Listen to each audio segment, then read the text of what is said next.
With the first test of Arie Force One becoming public, I realized something. This coaster is going to be elite, but will it be on the levels of Iron Gwazi, or will it be just a mid-tier RMC? That's what we're going to be talking about today on Real Life Coasters. Arie Force One is an RMC hybrid coaster coming to Funspot Atlanta in 2023. For the past year, I've been keeping up with all the construction updates, and now it's actually complete. I can't be more excited, so let's review the layout. The pre-lift looks pretty average, but at least there's a pre-lift, unlike Iron Gwazi. The bunny hops look to give some slight airtime, although I think the coaster just down the street has a better pre-lift. After that, you go up a 154-foot or 47-meter chain lift. This coaster has a see-through structure, otherwise known as the lift truss. This can also be found on coasters such as Zadra. After that, you go down a 146-foot, 83-degree drop.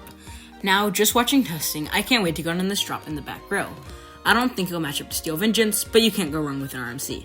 After that, you will reach your top speed of 64 miles an hour. After that, you go into a Raven Truss dive, which is basically a dive loop, but on your way up, you bring the opposite way of the inversion. This looks to give some nice flutter airtime and nice whip. After that, you go into a speed hill, and this speed hill looks to give some nice ejector. And I feel like it may be my favorite part of the ride, because on Steel Vengeance, the speed hill was my favorite part of the ride, and my second favorite airtime moment ever behind the ejector hill on Maverick. After that, you lift up into North America's longest zero-G stall, and I truly can't wait for the moment. The amount of hang time it looks to give is insane, and it looks like you're upside down forever.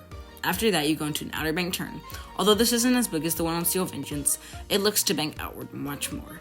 After that, you go into a double down, which looks to give some great airtime, and then into a barrel roll above the arcade. The best element I can relate this to is the Mosasaurus roll on velocicoaster, and that inversion is dubbed as one of the best in the world. After that, you go into an off-axis hill and turnaround. This looks to be the worst part of the ride, but it's just a turnaround, and it doesn't last that long.